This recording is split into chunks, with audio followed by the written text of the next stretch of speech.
Assalamualaikum dan salam sejahtera. Anda bersama saya Hafiz Dawson untuk pastikan sahih hari ini 13 September 2021 menemani anda dalam tempoh 30 minit untuk kami berkongsi perkembangan dalam dan luar negara khususnya berkaitan dengan berita tidak benar yang kami akan sahkan di dalam platform Pastikan Sahih.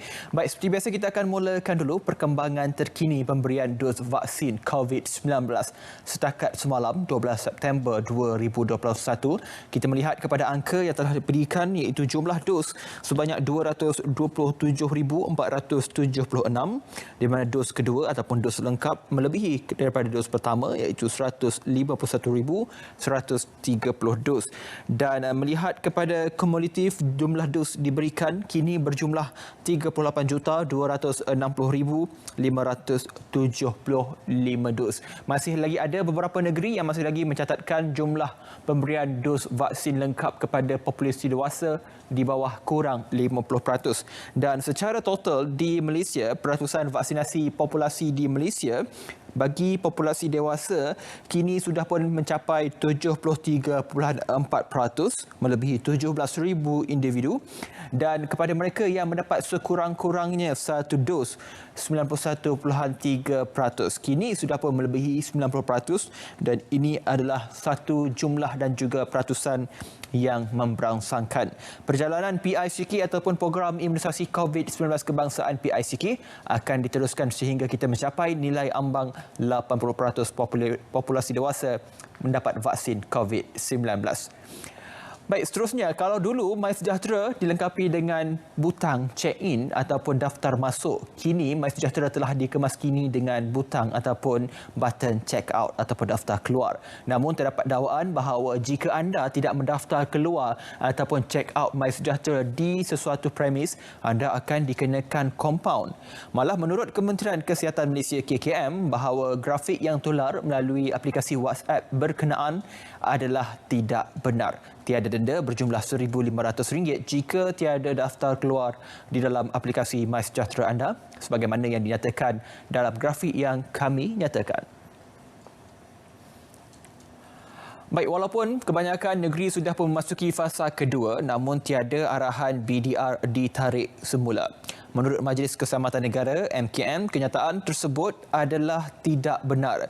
Kini terdapat SOP-SOP yang telah pun dikemaskini oleh Majlis Keselamatan Negara berkenaan dengan arahan bekerja, sama ada bekerja terus di pejabat masing-masing ataupun masih mengekalkan peratusan tertentu untuk bekerja dari rumah ataupun work from home itu sendiri. Baik, Kementerian Pembangunan Wanita, Keluarga dan Masyarakat ingin memaklumkan bahawa kiriman WhatsApp yang tular berkenaan dengan inisiatif KPWKM mengenai bantuan warga emas Jabatan Kebajikan Masyarakat JKM sebanyak RM500 setiap bulan bagi tahun 2021 adalah tidak tepat dan palsu. Diharap orang ramai menyemak dahulu sebarang info yang diterima yang berkaitan dengan KPWKM. Anda perlu ingat, sesuatu yang tidak pasti anda tidak perlu kongsikan perkara berkenaan. Dan seterusnya, Hospital Putrajaya ingin merujuk juga kepada satu mesej tular yang kurang tepat berkenaan dengan kesiapsiagaan pemberian vaksin kepada remaja berusia 18 tahun ke bawah. Untuk makluman, Hospital Putrajaya merupakan salah sebuah SPPV ataupun Spesialis Pusat Pemberian Vaksin di bawah program imunisasi COVID-19 kebangsaan PICK. Oleh itu, pemberian vaksin bagi remaja berusia 18 tahun ke bawah hanya melalui rujukan dari PPV awam, klinik kesihatan atau klinik pakar. Program Fasa 5 ini akan bermula sebaik sahaja menerima arahan rasmi dari pihak Kementerian Kesihatan.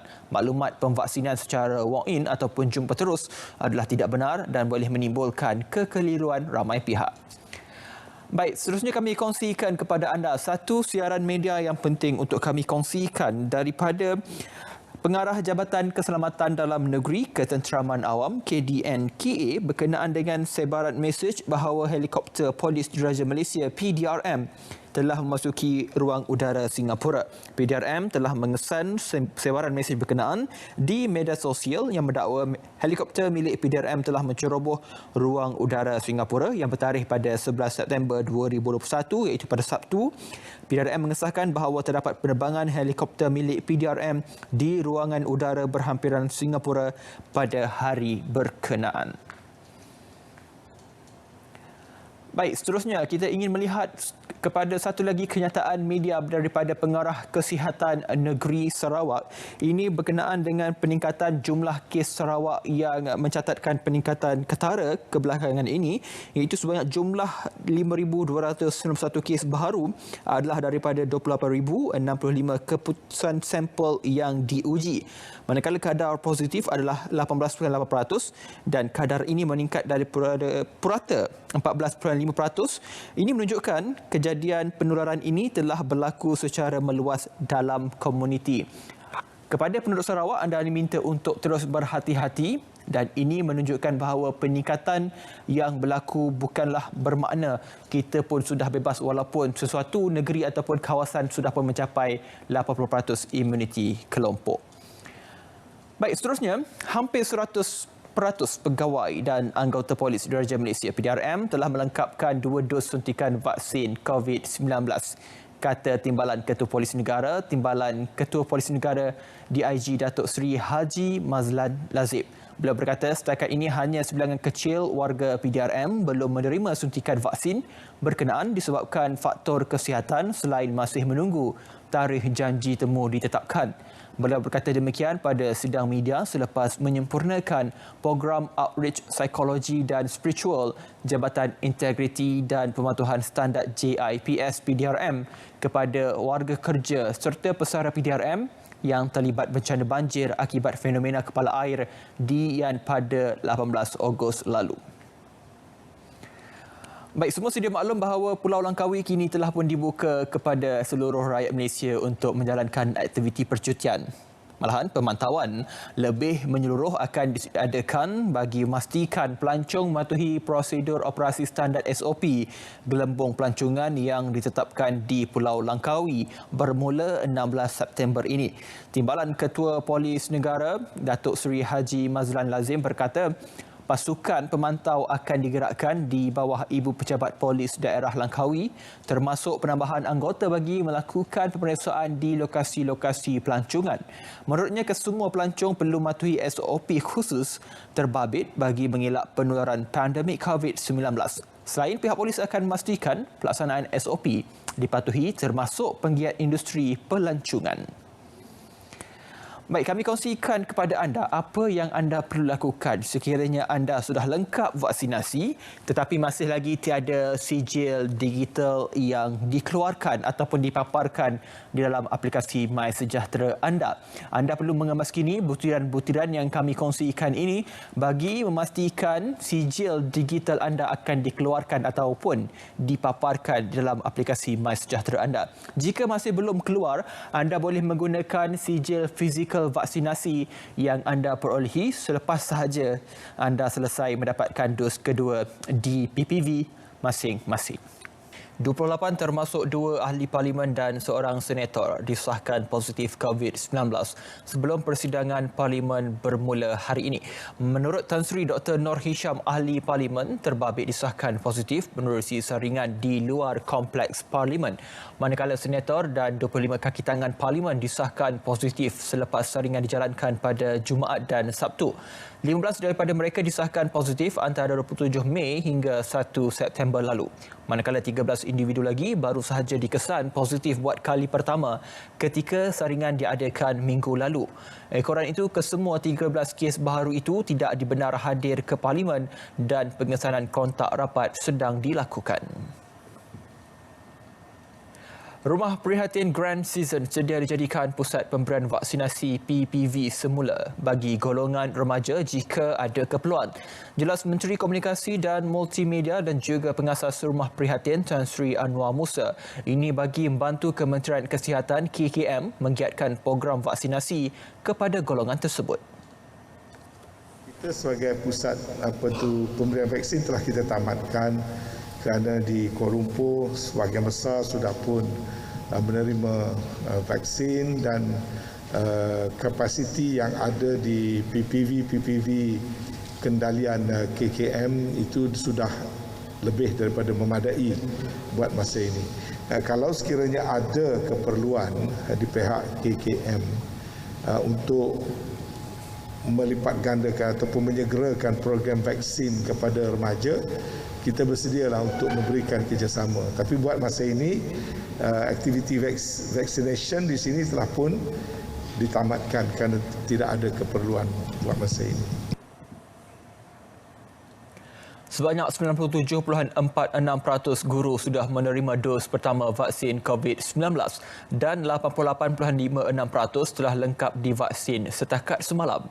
Manakala bagi anggota kumpulan pelaksana AKP pula, 96.96% daripadanya telah mengambil dos pertama dan 83.38% lengkap dos kedua. Menteri Pendidikan Datuk Dr. Razi Jidin berkata sebanyak 90.59% pekerja perkhidmatan sokongan PPS juga telah menerima dos pertama vaksin COVID-19 dan 74.9% lengkap divaksin.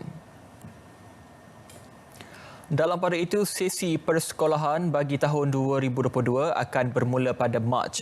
Menteri Kanan Pendidikan Datuk Dr. Razi Jidin berkata ia bagi memberi laluan kepada sesi persekolahan bagi tahun ini yang dilanjutkan sehingga Februari tahun hadapan. Bagi murid penggiliran yang tidak hadir ke sekolah, akan menjalani sesi pengajaran dan pembelajaran di rumah PDPR. Begitu juga bagi sekolah di negeri fasa 1 iaitu Kedah dan Johor yang kekal ditutup buat masa ini. 2 bulan ini akan digunakan oleh pihak kementerian untuk melihat tahap penguasaan anak-anak kita dan melihat apakah bantuan, dokongan, sokongan yang kita boleh berikan bagi memastikan anak-anak kita apabila mereka naik ke kelas berikutnya, mereka telah bersedia sepenuhnya.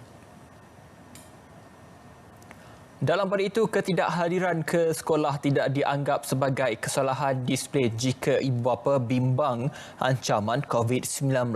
Namun, ia perlu dimaklumkan kepada pihak sekolah. Murid yang tidak hadir ke sekolah boleh mengikuti sesi pengajaran dan pembelajaran di rumah PDPR. Turut tidak diwajibkan pakaian seragam sekolah. Mereka dibenar hadir ke sekolah dengan pakaian yang bersesuaian, kemas dan sopan. Sekiranya pakaian seragam sekolah sudah tidak sesuai untuk dipakai. Okey, PDPR-nya berbeza. PDPR sekarang ini adalah berbeza dengan PDPR sebelum ini. Sebab sekarang ini guru telah berada di sekolah untuk sesi bersemuka. Jadi self learning yang akan berlaku pada minggu mereka berada di rumah untuk murid-murid lain itu diguna pakai untuk murid-murid yang tak datang ke sekolah juga. Maknanya kalau cikgu prepare untuk murid minggu ini, kumpulan A, kumpulan B tak datang ke sekolah, prepare apakah persediaannya, maka kalau yang tak nak hantar ke sekolah dan yang tak datang ke sekolah diikut apa yang disediakan oleh guru-guru. Minggu depan cikgu akan prepare untuk kumpulan B kumpulan A yang tak datang ke sekolah, benda yang sama, dan ini dijadikan panduan. Baik, seperti semua sedia maklum bahawa Pulau Langkawi dijadikan sebagai projek perintis bagi gelembung pelancongan sempena dan juga sempena pelonggaran SOP yang telah dilakukan oleh pihak kerajaan. Di sini kami kongsikan kepada anda SOP pelancongan di Pulau Langkawi yang anda perlu patuhi. Antara yang paling penting adalah perlu mendapat kebenaran Polis Diraja Malaysia sekiranya anda menggunakan laluan darat dan juga hanya menggunakan ejen pelancongan yang sah. Anda juga boleh menggunakan laluan penerbangan udara dan juga perlu menetapkan dan juga mengikut kepada SOP yang telah ditetapkan. Antara yang paling penting adalah mereka perlu lengkap 2 dos vaksin dan tiada had umur, manakala mereka yang di bawah usia 18 tahun perlu diiringi oleh penjaga atau ibu bapa yang sudah lengkap 2 dos vaksin. Untuk maklumat lanjut berkenaan dengan SOP yang telah ditetapkan, anda boleh pergi ke laman web Majlis Keselamatan Negara. Baik, seterusnya, Kementerian Perdagangan Dalam Negeri dan Hal Ehwal Pengguna KPDNHEP Negeri Sarawak giat melaksanakan pemeriksaan di semua premis perniagaan. Ia bagi memastikan peniaga dan pelanggan mematuhi prosedur operasi standard SOP yang ditetapkan. Pengarah Penguatkuasa Bahagian Penguatkuasa KPDNHEP Putrajaya, Azman Adam berkata, lebih 176 pegawai digerakkan untuk melaksanakan tugas berkenaan. Ini bagi memastikan premis-premis perniagaan tidak menjadi penyumbang menyumbang kepada penurunan semula pandemik COVID-19 dalam negara. 55,068 premis telah diperiksa sejak pelaksanaan penguatkuasaan terhadap pematuhan SOP Perintah Kawalan Pergerakan PKP Akta 342 digerakkan bermula 13 Mei tahun lalu. Daripada jumlah tersebut, sejumlah 163 kes kompaun telah dikenakan kerana tidak mematuhi SOP dengan nilai kompaun sebanyak RM494,000. Pusat Ekonomi Digital dicadang diwujudkan di Rumah Prihatin Grand Season dengan kerjasama KKMM, MDEC dan SKMM. Menerusinya, khidmat latihan ekonomi digital akan diberi kepada anak-anak golongan berpendapatan rendah. Latihan yang diberi bakal memanfaatkan golongan yang memerlukan.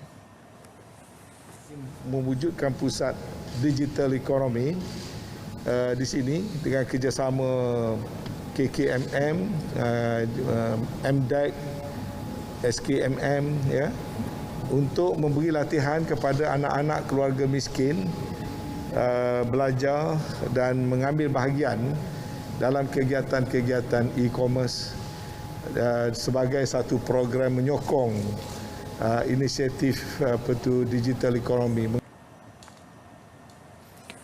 Baik, setakat semalam jumlah kes sembuh daripada COVID-19 dalam tempoh 24 jam di Malaysia adalah sebanyak 20,980, iaitu lebih tinggi daripada angka kes baharu bagi tempoh yang sama, kata Ketua Pengarah Kesihatan Tan Sri Dr. Noor Hisham Abdullah. Beliau berkata perkembangan baharu itu menjadikan jumlah kumulatif individu pulih dari wabak berkenaan di negara kini berjumlah 1,721,713 individu. Dr. Noor Hisham berkata terdapat 1,298 kes sedang dirawat di unit rawatan rapi ICU, merangkumi 960 kes disahkan COVID-19. Sementara 338 lagi adalah suspected probable dan kes dalam siasatan. Penguatkuasaan untuk mewajibkan semua pekerja dan pelanggan bagi semua sektor perdagangan dan pengedaran restoran serta pasaraya mengambil 2 dos vaksin COVID-19 dilanjutkan hingga 21 September ini. Menteri Kerajaan Tempatan dan Perumahan Negeri Datuk Masidi Manjun berkata anjakan tarikh itu selaras dengan sasaran Sabah yang akan mencapai 60% tahap vaksinasi COVID-19 pada tarikh tersebut. Orang ramai diingatkan sekali lagi bahawa semua pekerja dan pelanggan bagi semua sektor perdagangan dan pengedaran, restoran serta pasaraya hendaklah telah lengkap divaksinasi apabila ia dikuatkuasakan pada 21 September ini. Pusat Darah Negara PDN meminta agar orang ramai menangguhkan aktiviti menderma darah sehingga 7 hari selepas pengambilan vaksin COVID-19 jika tiada kesan sampingan. Menurut PDN, dalam kenyataan yang dimuatnaik di laman Facebook, individu yang menghadapi kesan sampingan ringan setelah menerima vaksin dibolehkan menderma darah selepas 7 hari sembuh daripada sebarang gejala. PDN maklumkan penangguhan aktiviti derma darah ini membabitkan individu yang menerima suntikan vaksin antaranya Pfizer-BioNTech, Sinovac dan AstraZeneca. Kementerian Pendidikan KPM akan memastikan persekitaran yang ada selamat untuk murid kembali semula ke sekolah secara berperingkat dengan kaedah penggiliran bermula 3 Oktober ini. Menteri Kanan Pendidikan Datuk Dr. Razi Jidin berkata, walaupun semua pelajar di seluruh negara masih belum menerima suntikan vaksinasi COVID-19 sepenuhnya, kementerian akan memastikan semua ekosistem di sekelilingi murid di sekolah adalah divaksinkan. Katanya pendekatan itu bukanlah yang baharu memandangkan banyak negara menggunakan pendekatan yang sama apabila program vaksinasi berjalan selaras dengan pembukaan semua sekolah. Hospital Chancellor Tuanku Mukhris HCTM Universiti Kebangsaan Malaysia UKM dijangka kembali beroperasi sebagai hospital bukan COVID-19 awal bulan hadapan jika bilangan pesakit COVID-19 di hospital itu terus menurun. Pengarahnya Profesor Datuk Dr. Razman Jarmin berkata, bilangan pesakit COVID-19 mula menurun sejak bulan ini berikutan trend penurunan kes di Lembah Kelang dan jika ini berterusan, hospital itu akan kembali beroperasi transformasi sebagai hospital bukan COVID-19 seperti perancangan strategi jawatankuasa gerak balas COVID-19 HCTM. Bicara naratif akan terus bersiaran pada malam ini dengan tajuk penting berkenaan dengan menangani krisis, pemulihan dan transformasi ekonomi bersama dengan Azmi Hassan merupakan geostrategis pada malam ini 13 September 2021 di saluran berita RTM dan juga di TV1. Baik, seterusnya 3 hari sahaja lagi untuk sambutan Hari Malaysia 2021. Anda boleh saksikan secara langsung di Facebook Live. Terdapat 3 platform yang disediakan kepada anda di Facebook Kementerian Komunikasi dan Multimedia, Jabatan Penerangan Malaysia dan juga Merdeka 360. Dan seterusnya persidangan Pusat Aktiviti Warga Emas Pawai tahun 2021 yang akan disempurnakan oleh Yang Berhormat Datuk Hajah Siti Zailah Muhammad Yusof, Timbalan Menteri Pembangunan Wanita, Keluarga dan Masyarakat pada 14 September 2021. Baik, hebahan tadi mengakhiri Pastikan Sahih edisi hari ini. Terima kasih kerana menonton dan kepada anda, walaupun kebebasan sudah pun diberikan sedikit demi sedikit, anda diminta untuk terus mematuhi SOP yang telah ditetapkan bagi mengekang peningkatan kes COVID-19. Terima kasih kerana menonton Pastikan Sahih. Sayangi keluarga anda dan kita adalah keluarga, iaitu keluarga Malaysia. Assalamualaikum dan jumpa lagi.